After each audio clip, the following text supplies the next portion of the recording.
My name's Daniel Walker, but most folks on the road just call me Dan. I've been a long-haul trucker for close to 20 years now. You spend enough time behind the wheel of a rig, rolling through every stretch of this country, and you learn two things. First, that America is a whole lot bigger than you think, and second, the road has its own kind of ghosts. I'm not talking about the stories you hear in truck stops at 3 in the morning, where a guy swears he saw a woman in white on the side of the road, or that his CB picked up a voice from someone who'd been dead 10 years. I'm talking about the kind of thing that brands itself into your bones. Real, impossible things that happen out there when no one's around to see them but you.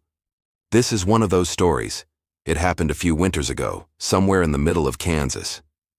I'd picked up a load of electronics in St. Louis, headed west toward Denver. It was early December, the kind of time when the sun bails out before supper and the cold cuts straight through your jacket. By the time I passed Topeka, night had swallowed the world outside my windshield. Just me, the road, and the snow. The storm had been chasing me for hours. Big fat flakes pelted the windshield and danced in the beams of my headlights like a million tiny ghosts. The CB crackled now and then, mostly Marty, my dispatcher back in St. Louis. "You keepin' steady out there, Danny boy?" he asked around 7. "Trying to," I said, nursing the last of my coffee. "Storm's picking up behind you. If it catches up, you hole up. Don't try to be a hero." "Copy that." That was the last time I heard Marty's voice clear as day. After that, it was just static and faint bursts of chatter that fizzled out before I could catch a word. Now, a seasoned trucker knows when it's time to call it quits for the night. My eyelids had started getting heavy, each blink lasting a fraction too long. The worst thing you can do is keep pushing when you're bone tired. 1 second of sleep behind the wheel, and that's it. You're jackknifed in a ditch, maybe taking out whoever's unlucky enough to be nearby. So when the green sign appeared through the snow, rest area, 1 mile, I figured it was a godsend. Normally, I avoid rest stops at night. They're either crawling with rigs, which means no peace, or empty, which is somehow worse. But I didn't have a choice. I eased off the interstate and rolled into the lot. The place looked deserted, just one low building with vending machines and bathrooms, its roof covered in a thick white blanket. The parking lanes for trucks stretched out into the dark, but they were all empty. No cars, no headlights. Just me. The lamps in the lot gave off a sickly yellow glow, and the snow muffled everything. The silence was so heavy it pressed against my ears. I picked a spot near the middle lane, killed the engine, and sat there with the heater humming. I pulled a sandwich out of the cooler, flipped through my phone, no service, of course, and leaned back in the driver's seat. The cab creaked softly as the wind rattled it, but otherwise, everything was still. I must have closed my eyes for a minute, because the next sound jolted me like a live wire. Knock, knock, knock. I sat bolt upright, heart hammering. The sound came from the passenger side window, 3 sharp taps, slow and deliberate. My first thought was that some other driver had pulled in without me noticing. Maybe he wanted to ask if my rig was blocking a lane. I grabbed my flashlight, leaned over and shone it across the window. Nothing. Just the snow swirling in the weak light. The lot was still empty. I swallowed hard, telling myself it was ice shifting, or maybe a branch caught in the wind. Except there weren't any trees close enough. I sat back trying to calm my breathing. "You're just tired, Dan," I muttered. "You need sleep." And then it came again. Knock, knock. Softer this time. Like someone was being careful, like someone was knocking from inside the cab. My skin prickled. I yanked the door handle, swung the door open, and jumped down into the snow. The cold slapped me in the face and my boots crunched as I circled the rig, flashlight beam cutting through the dark. Nothing.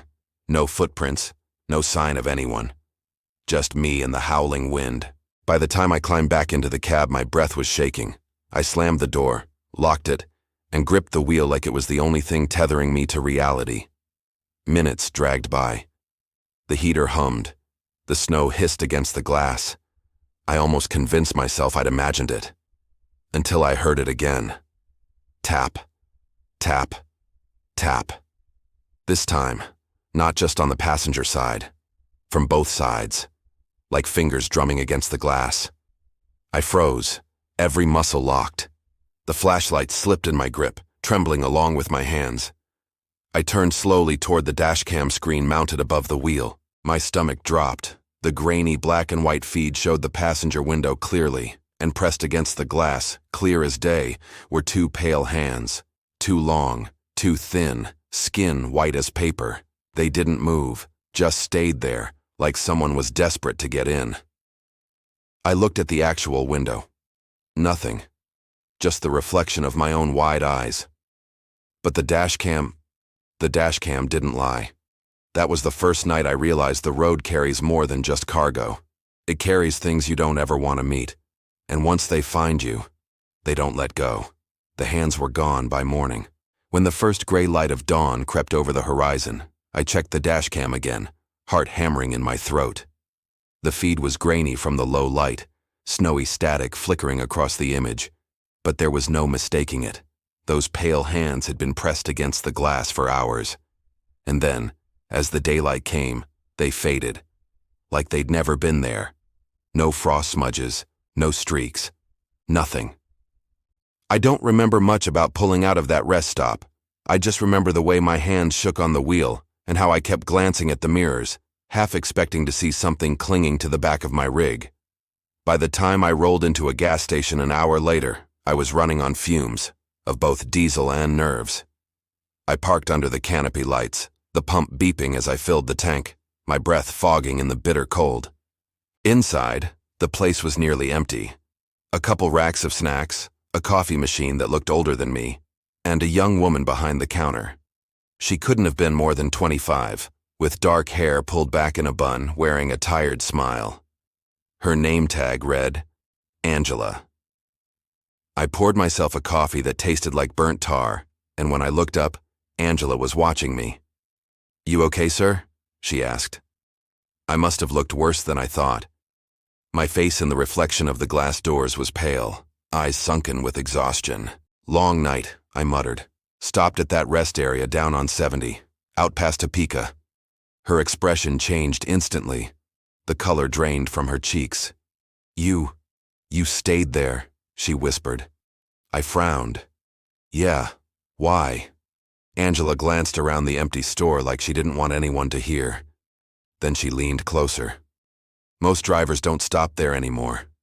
Not at night." Her voice was low, careful. "People go missing at that place," she said. "Truckers, families, doesn't matter who. They pull in and sometimes they don't pull out again." I tried to laugh it off, but it sounded hollow even to my own ears. "Missing how?" Angela's eyes flicked to the window, watching the snow swirl under the canopy lights. "My cousin's a deputy. He says they find rigs there sometimes. Doors locked, engines off. Just sitting. No drivers, no sign of them. It's like they walked out into the snow and never came back." I took a long sip of coffee to hide the way my throat tightened. Part of me wanted to tell her, to show her the dashcam footage, those pale hands pressed against my window. But the words stuck in my throat. Instead, I just asked, "And the cops? What do they say?" She shrugged. "Weather, accidents, people just leaving their lives behind." But my cousin swears he's seen things. Footprints that don't match up. Trucks with the inside frozen like a meat locker. He told me once. She hesitated, then lowered her voice even more. "He told me once he opened a cab and found handprints, inside the glass, like someone was trying to get out." I nearly dropped my coffee. Angela straightened quickly, giving me a forced smile. "Anyway, I probably shouldn't be telling you this. You truckers have enough on your minds without scary stories, right?" But her eyes betrayed her words. She believed every bit of it. I left that gas station feeling like the ground beneath me wasn't as solid as it used to be. Back in the cab, I checked the dashcam again. The footage was still there. Grainy, distorted. But the hands were unmistakable. Too white. Too long. Too wrong. I saved it to my laptop, telling myself I'd look at it again later. Maybe I'd even send it to Marty, just to prove I wasn't losing my mind. But deep down, I knew I wouldn't. Who would believe it? The miles rolled on, and so did the storm. Snow swallowed the horizon, the wipers struggling to keep up. I passed a couple of semis jackknifed in the median, hazard lights flashing like dying beacons. I told myself I wouldn't stop again until Denver. Push through, get to the drop, and put this behind me. But the storm had other plans. By nightfall, the snow was a wall of white, blinding me. The road slicked to black ice, and every gust of wind shoved my rig sideways. That's when I saw it again. Rest area, 2 miles. My chest tightened. Not again. I cursed under my breath, but I knew I had no choice. If I kept going, I'd end up like those other rigs in the ditch. I eased off the highway, tires crunching over ice, headlights cutting through the swirling snow. When I pulled into the lot, my heart nearly stopped. It was the same rest stop, the same building, the same dead lamps are buzzing in the cold. Only this time, I wasn't alone. One other truck sat at the far end of the lot, its engine idling, exhaust puffing white into the air. I parked close to the building, under the brightest light I could find. Killed the engine. Locked the doors. The silence pressed down again, heavier than before. For a long time, nothing happened. Just the wind howling through the lot, rattling loose metal signs. I almost convinced myself it was fine, that Angela's stories had gotten into my head. And then I saw it, movement in the side mirror. A figure standing just beyond the circle of light. It didn't move, didn't walk, just stood there. I flicked on the high beams, heart pounding. The space was empty. But when I looked back at the dashcam, my stomach dropped. It showed the figure clear as day. Closer now. Pale. Still. Watching. I fumbled for the CB. "Marty, you there? You copy?" Static. I pressed the mic harder. "This is Walker, mile marker 342, rest stop. Marty, do you hear me?" For a moment, nothing. Just the hiss of dead air. And then a voice. Not Marty's.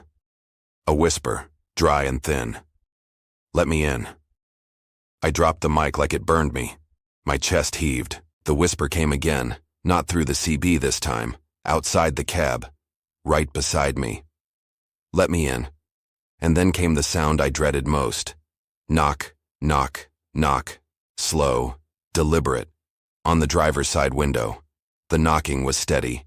3 slow, deliberate raps against the glass. Knock, knock, knock. It was the kind of sound that sank into your bones, that told every part of you to freeze. My breath hitched in my throat. My fingers locked around the wheel until my knuckles turned white. For a long moment, I couldn't look. I just stared straight ahead through the windshield, at the snow whipping under the yellow glow of the parking lot lamps. If I didn't look, maybe it wouldn't be there. But I had to. Slowly, I turned my head toward the driver's side window. Nothing. Just the storm outside, the snow racing sideways in the wind. I wanted to breathe a sigh of relief, but then my eyes flicked up to the dashcam screen above the wheel, and my stomach dropped. On that small, grainy screen, the figure stood inches away, pressed up against the window. Its face hovered just beyond the glass, though face isn't the right word. It was more like a blur of pale flesh, too smooth, too featureless, as if someone had tried to erase it. And those hands. Those same bone-white hands were splayed flat against the glass, fingers impossibly long, twitching in tiny, deliberate motions. I snapped. Instinct took over. I jammed the rig into gear, slammed my foot on the accelerator, and the tires spun against the ice before catching. The whole cab lurched forward, diesel roaring in the silence. As I barreled toward the exit, headlights bouncing off the snow, I cast one terrified glance toward the far end of the lot, where that other truck sat idling. And I wished I hadn't. The cab light inside the other rig was on. Bright as day, it revealed the driver sitting behind the wheel. But he wasn't moving. His mouth hung open in a silent scream, his eyes wide and glassy, his hands glued to the wheel. His skin had the same waxy pale look as the figure outside my own window. Frozen. I tore my gaze away and hit the highway, tires fishtailing before the rig straightened. My heart pounded against my ribs so hard I thought it might burst. The road ahead was nothing but white. The snow swallowed everything, reducing the world to the tunnel of light from my headlights. But I wasn't alone.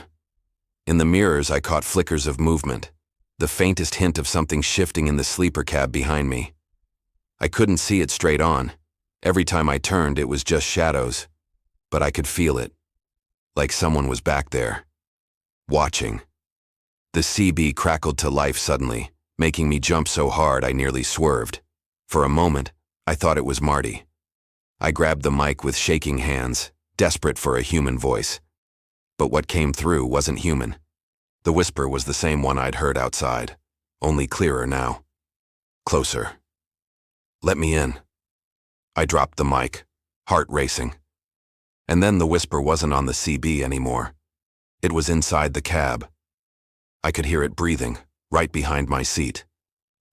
"You're tired, Dan. Let me drive." My whole body went rigid.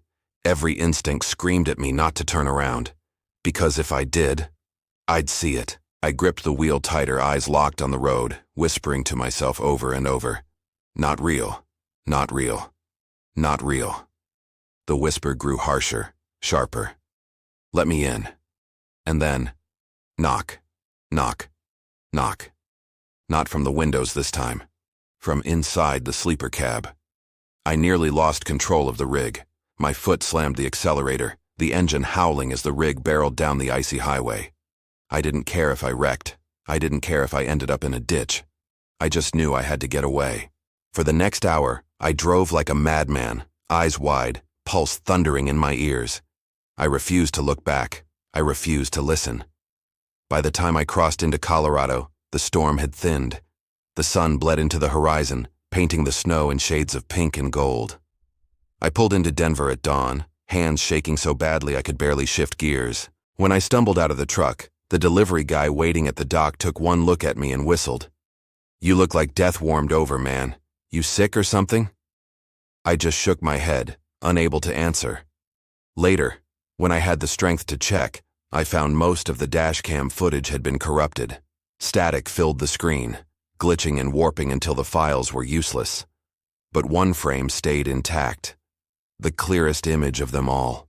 Those pale, skeletal hands pressed flat against my window. Proof I hadn't imagined it. I showed it to a buddy of mine a few weeks later, another long-haul driver who knew the Kansas routes. He stared at the photo for a long time, his face grim. "I've heard stories," he said finally. "That stretch of 70. It's bad news. Old accidents, suicides, God knows what else. Some say there's something at that rest stop. Something that waits for drivers. Hitches a ride." He pushed the photo back across the table, his eyes hard. "Most guys don't make it out. Whatever you do, Dan, don't stop there again." And I haven't. Not once. I don't care if I'm running on fumes or half asleep at the wheel. I'll pass that exit every damn time. But sometimes late at night when the road is endless and the world outside my rig is nothing but darkness and snow, I hear it again. A faint, steady sound. Knock, knock, knock. Right beside me. And I know, deep down, that whatever I left behind at that rest stop didn't stay there. If you made it this far, you're one of the brave ones. Remember, the next time you pull off on a quiet highway or hear knocking in the dark, don't look too closely. This was Mindtrap Files, real horror stories based on true events. If you want more true nightmares from the road, hit that like button, subscribe, and turn on the bell icon, because the next story might be closer than you think.